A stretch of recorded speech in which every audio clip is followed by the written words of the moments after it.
Alright guys, today we have the Everflo EF 5500. It's a 5.5 gallon diaphragm pump.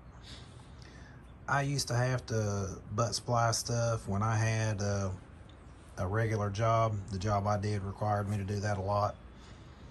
So some of this was pretty familiar to me and some of it wasn't. First thing, if you're going to wire these up, go to Harbor Freight and spend $4 on these, because the connectors that I got here, I got at AutoZone because I figured I might be able to get them cheaper than getting them on Amazon.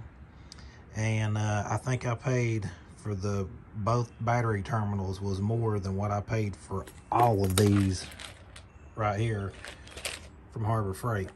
And it has the spade connectors, whatever those are called. Looks like a pickle fork and different ring sizes, different gauges. So the pump comes with 14 gauge wire, and everybody says that is too small to run. So the recommendations was to go to a 10 gauge, and instead of, there's a 20 amp fuse that comes in this, I changed it out to a 30. So all I did is this came connected just like this, okay? And it had one of the quick connects that you just push in like a male and female. I cut it. This is what came on the pump. I put a connector on this side, and then I ran this from my switch, and this will go to my battery. So I'll show you that. My ring terminal is actually pretty big for what I needed, but with the nut on there, it's not going anywhere. So with the black, you don't have to do nothing but make it longer and go straight to the battery. Now I used a wire nut because you're going from 14 to 10. I mean, look at the difference in the size of that. That's huge. It's almost like this is 10 and this is something twice as big. But I just did a wire nut for now. Maybe I'll be able to get some kind of butt splice, soldering, be able to solder it and get a better connection. But this is going to work really good. So you take, of course, your red to the positive. Let me change that.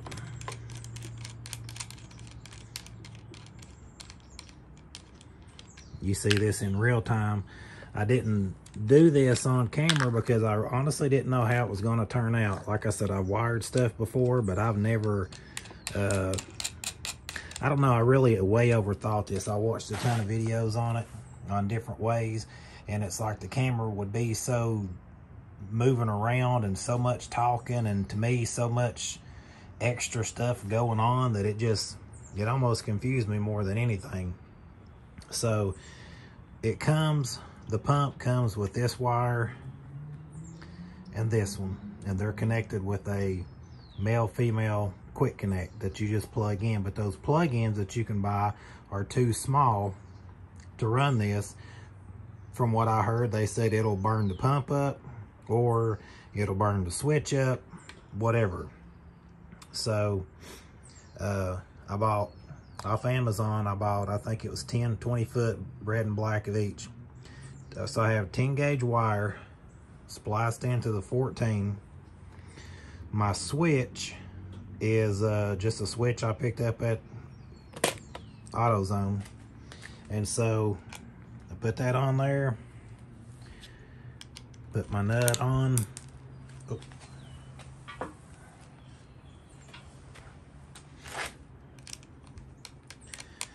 Put the nut on, and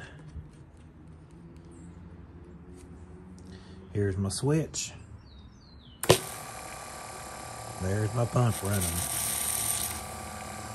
These come, they have to, I guess, test these from the factory, so I still have the red caps in there. But yeah, guys, it's really that simple. I way overthought this. When I first hooked this up, I hooked both of the red to one of them, and all that did was give me continuous power. It wasn't like it was going in and cutting off, and I don't think it matters one way on this because you can turn this on-off switch any way you want. So I've been telling you guys, I was gonna get the 5850 pressure tech pump. This one was about $40 cheaper. I see guys all over the Spray Wash Academy. I see them on YouTube. They use these pumps. They say they're great. So I'm going to try it. We'll see, because I've had my other one for 4 years using it. And I mean, I've sucked out swimming pools, boats, and then I've used it for my regular washing. So we're going to see if the $40 I saved was really worth it. I got a 27 battery. It's a deep cycle marine battery. The switch just came from AutoZone. The connectors came from one set of connectors came from Lowe's, and of course they're waterproof. I went ahead and sealed them up. The only thing I don't like is this, but I mean, it's going to be okay. What's going to happen is, as you're looking at this in the truck, underneath my skid, underneath my reels, this is going to be in a battery box, and then this is going to be in a battery box, but it'll be turned like this, and then that'll come out and go to my mix tank. This will come out with a quick connect and a Banjo fitting to my hose reel.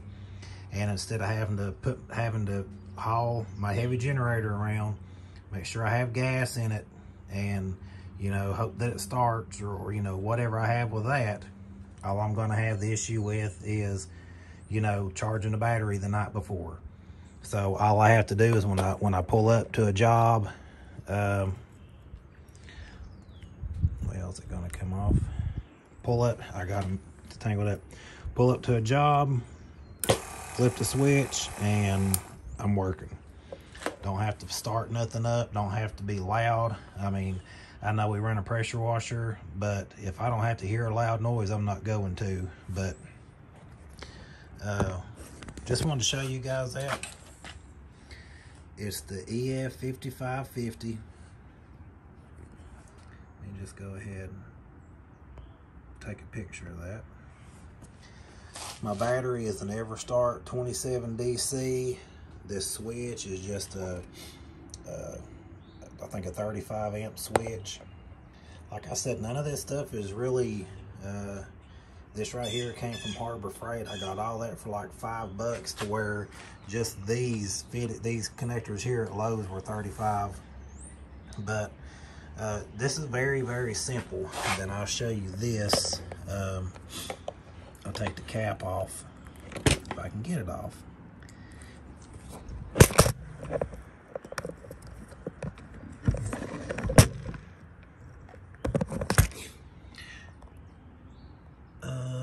Focus, there we go. This came with I think a yellow 20, and everybody says it needs to be a 30, so I went to AutoZone and got a 30 amp fuse put in there.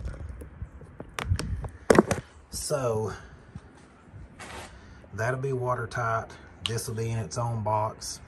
These wires will run from one battery box to the other. My pump's going to be sealed in a box. It's going to be completely out of the weather, except for the outlet hose, and I guess it'd be the inlet hose and the outlet hose, and the wires running in between. I'll probably maybe put them in some tubing also. That way I don't have everything's waterproof. So what I'll do is I'll end up using whatever battery charger I have. I'll put the terminals on here and run it out the side of the battery box. That way when I come in and I'm going to need the battery the next day, all I have to do is get the extension cord, do the quick connect, and charge the battery overnight, and I'm ready to go. So just wanted to show you guys, if you got a pump, you're thinking about, you know, using a pump. I love my electric pump, but I don't like carrying the generator around, and some customers it worked at their house and some it didn't. So just wanted to show you guys this easy process, and if you got any questions, just let me know.